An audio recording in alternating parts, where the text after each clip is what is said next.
months, 60 days, 1440 hours, इतना ही time रह गया है आपके और आपके कंपनी सेक्रेटरी बनने के ड्रीम के बीच में। सो अब ये मैटर करता है कि क्या आप इस 60 डेज को यूज करोगे या वेस्ट, बिकॉज अब हर घंटा मैटर करता है और हर एक डिस्ट्रैक्शन महंगा पड़ सकता है। Yes friends, welcome back to my channel. This is Neha Patel. I help you to make smarter career and educational decisions. And आज के वीडियो में मैं आपको बताने वाली हूँ 2 मंथ स्टडी रूटीन। 60 डेज का आपका क्या प्लान होना चाहिए, वो भी सिर्फ मैं स्टडी स्ट्रेटेजी नहीं बताऊंगी बल्कि एक प्रॉपर टाइम टेबल दूंगी आपको, जिससे आपको 24 आवर क्या करना है, कब सोना है, कितना पढ़ना है, सब कुछ पता चल जाएगा। चलो इस वीडियो को शुरू करते हैं। गाइस, सबसे पहले तो अपने माइंड से निकाल दो, सीएस एग्जाम्स एक लक से क्लियर नहीं होता है बल्कि प्लानिंग, डिसिप्लिन और क्लैरिटी से क्लियर होता है। तो मैं आपको प्लानिंग और क्लैरिटी तो दे दूंगी, बट डिसिप्लिन आपको ही लाना होगा, ये याद रखना।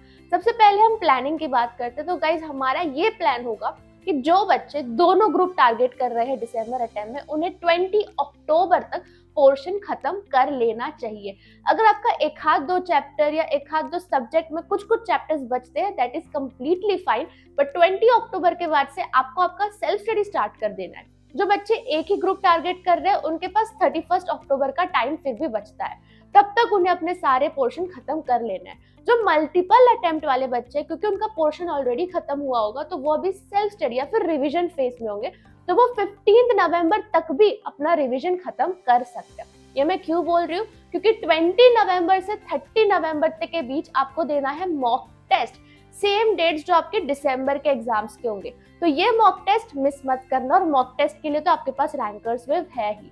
एंड जैसे ही मॉक टेस्ट खत्म हो जाता है, 1 दिसंबर टू 20 दिसंबर आपका वापस रिवीजन फेज होगा, बट ये रिवीजन स्ट्रेटेजिक वाला रिवीजन होगा, बिकॉज यहाँ पे आप आपके मॉक टेस्ट में क्या गलतियां करके आए हो, क्या क्या इंप्रूवमेंट करनी है, उस पर ज्यादा ध्यान दोगे।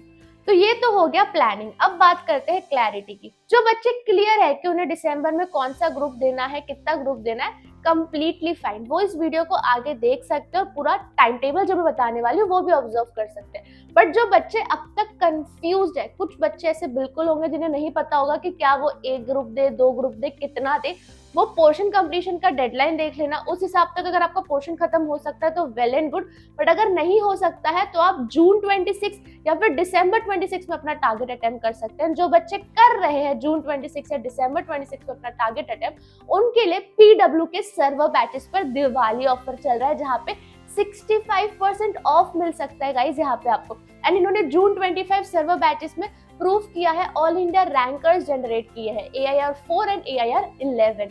एंड गाइस, इतना ही नहीं, यहाँ पे आपको live batches, recorded batches, PYQ solve करवाए जाते हैं, डाउट सॉल्विंग सपोर्ट भी मिल जाती है। और अगर आप इनका प्रो बैच लेना चाहते हो तो इसमें आपको हार्ड कॉपीज मिल जाएगी चार्ट बुक्स की, and 1-on-1 doubt solving sessions भी होंगे। तो अगर आप कंसीडर कर रहे हो जून या फिर दिसंबर में अटेम्प्ट देने की 2026 में, तो पीडब्ल्यू के सर्वर बैचेस को कंसीडर करना। लिंक डिस्क्रिप्शन पर डाल रही हूँ, डू चेक इट आउट। अब बात करते हैं वो बच्चों की जो एकदम क्लियर है कि उन्हें दिसंबर में अटेम्प्ट देना है। सो गाइस, एक स्ट्रैटेजी बताती हूँ, एक मंत्र बताती हूँ। हाई यील्ड चैप्टर्स पर फोकस करो। हर एक चैप्टर पर इक्वल इंपॉर्टेंस आप नहीं दे सकते, that is next to impossible.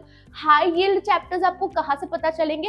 Evergreen chapters जो होते हैं, जिसमें से हमेशा ICSE पूछता है। नंबर 1 मेरी सब्जेक्ट वाइज स्ट्रैटेजी प्लेलिस्ट मैंने बनाई हुई है, वो आपको मेरे चैनल पर मिल जाएगी। उसमें मैंने बताया है कि कौन से इंपॉर्टेंट चैप्टर्स होते हैं हर एक सब्जेक्ट के, और कहाँ से आपको वो सब्जेक्ट की पढ़ाई स्टार्ट करनी चाहिए। Number 2 are your past year papers या फिर स्कैनर। उसमें से भी आपको आइडिया लग जाएगा कि कौन से चैप्टर्स ICSE बार बार पूछते हैं, हर अटेम्प्ट में पूछते हैं। और इस चीज को ध्यान रखना, no comfort zone, no distractions for next 60 days, because ये बहुत इंपॉर्टेंट है। चलो अब हम टाइम टेबल की बात करते हैं। तो गाइज, मैं तो थी नाइट आउल, अब आप लोग में से काफी सारे लोग अर्ली राइजर भी होंगे, तो प्लीज आप उस हिसाब से अपना रूटीन क्यूरेट कर लेना। मैं आपको यहाँ पे एक रूटीन देने वाली हूँ। ये routine generally all India rankers follow करते हैं, जिन भी बच्चों ने फॉलो किया है उनको रैंक आई है। तो आप भी इस रूटीन को अपने हिसाब से क्यूरेट कर सकते हो। नंबर 1 थिंग, जब आप सुबह उठते हो तो आपको सीधा पढ़ने नहीं बैठ जाना है। जैसे ही आप सुबह उठते हो, number 1 thing which you will do is revision. यही 99% बच्चे गलती करते हैं कि वो उठ के सीधा पढ़ने बैठ जाते हैं। नहीं, आपको उठ के सीधा रिवीजन करना है, बिकॉज रिवीजन में लो एफर्ट लगता है, लो एनर्जी लगती है, और आपकी शुरुआत दिन की बहुत अच्छी होती है, पढ़ाई के साथ होती है। तो जब भी उठो, डजंट मैटर आप सुबह 7 बजे उठते हो या फिर 10 बजे उठते हो, मैं 9 बजे के बाद उठती थी। उठने के तुरंत बाद आधे घंटे तक मैं सिर्फ रिवाइज करती थी। क्या रिवाइज करना है? जो हमने कल पढ़ा है। एक डायरी मेंटेन करके चलना जिसमें सारी चीजें नोट डाउन करना कि आज मैंने क्या क्या पढ़ा, ताकि वो कल आप रिवाइज कर सको। तो सबसे पहले आधे घंटा तो आपका रिविजन हो जाता है। उसके बाद चाहे आप आपका ब्रेकफास्ट का ब्रेक ले लो, आपको फ्रेश होना है उसका ब्रेक ले लो। अब आपका पहला स्लॉट स्टार्ट होगा और ये स्लॉट वो सब्जेक्ट का होगा जो आपको सबसे टफ लगता है, जो आपको सबसे बोरिंग लगता है, या फिर जिसमें आपको बिल्कुल मजा नहीं आता। वो स्लॉट उठाओ, बिकॉज सुबह सुबह अपनी एनर्जी बहुत हाई होती है, हम चीजें जल्दी रिटेन कर पाते हैं। जो मेमोराइजेशन वाली चीजें होती है ना, वो मॉर्निंग में करो। क्योंकि मैंने काफी सारे बच्चों के मुंह से कहते हुए सुना है कि उन्हें ECIPL नहीं पसंद है, इन द सेंस कि बहुत याद रखना पड़ता है, SBL में बहुत याद रखना पड़ता है। ये सारे सब्जेक्ट्स आप कर सकते हो मॉर्निंग में, जो आपको बहुत ही ज्यादा बोरिंग लगता है। एंड ऑन द कॉन्ट्रास्ट, जो आपको काफी ज्यादा टफ लगता है, वो भी आप मॉर्निंग में उठा सकते हो। तो पहला स्लॉट तो ये हो जाएगा जिसमें नो फोन्स अलाउड। आपको फोन एकदम दूर रखना और आप इसमें एकदम हाई इंटेंसिटी के साथ पढ़ रहे रहोगे। तो रिविजन का भी और पहला स्लॉट भी आपका एकदम तगड़ा जाएगा, जिससे आपको काफी ज्यादा मोटिवेशन मिलेगा पूरा दिन अच्छा रखने के लिए। फिर आप अपना लंच ब्रेक ले सकते हो, और जो अर्ली राइजर है वो लंच ब्रेक के पहले दूसरा स्लॉट का पढ़ाई भी खत्म कर सकता है। बट क्योंकि मैं नाइट ऑल थी तो मेरा लंच ब्रेक के पहले एक ही पढ़ाई का स्लॉट होता था। फिर लंच ब्रेक के बाद आपको 2 पढ़ाई के स्लॉट लेने हैं बिफोर योर इवनिंग स्नैक। ये आपको ध्यान रखना है, ठीक है? क्योंकि मेरा लंच 12 बजे तक स्टार्ट होता था, 12:30 खत्म हो जाता था, और 4:30 तक मेरा कुछ इवनिंग स्नैक का टाइम होता था। तो इसके बीच में मेक श्योर करते थे कि मैं 2 स्लॉट तो ले लूं। पहला स्लॉट आप अपना जो भी जनरली पढ़ाई कर रहे हो उसका, दूसरा स्लॉट आपका पढ़ाई का नहीं होगा, वो आपका या तो राइटिंग प्रैक्टिस का होगा, या तो आपको टेस्ट देना है उसका होगा, अगर आपको past year question paper solve करने हैं उसका होगा। समथिंग डिफरेंट फ्रॉम स्टडी, वो आप एक स्लॉट रखना। फिर आपका इवनिंग स्नैक का टाइम होगा, एंड उसके बाद अगेन आपका चौथा स्लॉट स्टार्ट होगा। ये स्लॉट लाइट होगा, एकदम लाइट सब्जेक्ट उठाना जो आप आधे घंटे में खत्म कर सकते हो। फिर एक बहुत ही इंपॉर्टेंट चीज आती है, वो आती है वॉक। या तो वॉक करो, या तो गार्डन में जाओ, या तो जिम में जाओ, जो भी आपको एक्सरसाइज करनी है, मूव करो अपने बॉडी को। शाम के टाइम पे मेक श्योर करना कि आप 1 घंटा बाहर निकलो ही निकलो, पूरे दिन घर पे नहीं बैठना है। और जब निकलो तो हो सके तो मोबाइल से दूर रहो, खुद के साथ टाइम स्पेंड करो, या फिर किसी के साथ बातचीत करो। ये बहुत जरूरी है, बिकॉज आपको 60 डेज तक कंसिस्टेंट रहना है। तो ऐसा नहीं होगा कि आप अपने आप को कमरे में लॉक करके रखो और आप नहीं टिक पाओगे ज्यादा। तो इसलिए बाहर जाना जरूरी है, शाम का 1 घंटा बाहर रखना।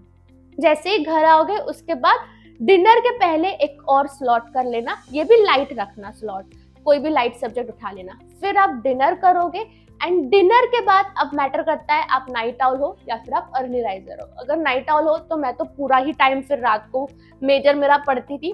आप अर्ली राइजर हो तो रात को लाइट सब्जेक्ट उठा के अपना दिन क्लोज कर सकते हो विद प्लानिंग कि दूसरे दिन अब क्या करना है। चाहे कुछ भी हो जाए, रात को बिना प्लान किए नहीं सोना है। हमारे माइंड में प्लान क्लियर होना चाहिए कि मुझे सुबह क्या करना है। सुबह उठ के प्लान नहीं करना, ये सबसे बड़ी गलती करते हैं हम। रात को सोने से पहले ही प्लान कर लेना है, और बुक्स भी निकाल के ही रखनी है बाहर, ताकि सुबह उसमें एनर्जी ना जाए कि बुक कबर्ड से निकालो ढूंढो। रात को निकाल के सो, जो भी कल के स्टडी है वो। तो गाइस देखा, ये जितना बोलने में इजी लग रहा है, एक्चुअल में करने में भी इजी है अगर आपका प्लान बन चुका है। द मोस्ट इम्पॉर्टेंट थिंग जो पढ़ाई में होती है वो है प्रॉपर प्लानिंग। वो अगर आपकी हो गई है तो एग्जीक्यूशन का काफी हाई चांस है कि कर लोगे। तो ये मैंने आपको एक आइडिया दिया है कि आप ऐसे कर सकते हो। एक और चीज मैं आपको बताना चाहती हूँ कि रैंकर्स वेव में 50% ऑफ अभी चल रहा है, तो आप मॉक टेस्ट लेना चाहते हो तो आपको 50% ऑफ में मिल जाएगा। और इतना ही नहीं, यहाँ पे आपको मेरे साथ 1-on-1 मेंटोरशिप करने का भी मौका मिलेगा। टॉप 50 स्टूडेंट्स को फ्री मेंटोरशिप मिल रहा है, 50% ऑफ मिल रहा है। 60 डेज का प्लानर भी हम प्रोवाइड कर रहे हैं बच्चों को, और इसी के साथ ही साथ writing practice session master class भी हम लेने वाले हैं। ये ऑफर 17 अक्टूबर से लेके 25 अक्टूबर तक ही रहेगा। तो मेक श्योर करना कि स्पेशल 50 कूपन कोड करके 17 से 25 अक्टूबर तक के बीच में एनरोल हो जाना, बिकॉज अमेजिंग बेनिफिट्स आपको मिलेंगे एंड इजीली आप अपने एग्जाम्स भी क्लियर कर लोगे। So yes friends, that's it. याद रखना, CS is not just an exam, it is your routine, your lifestyle. आप अभी कैसे अपने आप को मेंटेन करते हो, क्या खा रहे हो, कैसी चीजें सोच रहे हो, ये सब भी मैटर करता है आपके पढ़ाई को लेके। तो ऑलवेज बी पॉजिटिव एंड पढ़ाई को प्रायोरिटी बना के चल। एंड पढ़ाई को प्रायोरिटी बना के चलना इस लास्ट 60 डेज में। बाकी हम मिलते हैं दूसरे वीडियो में। Bye bye, best of luck.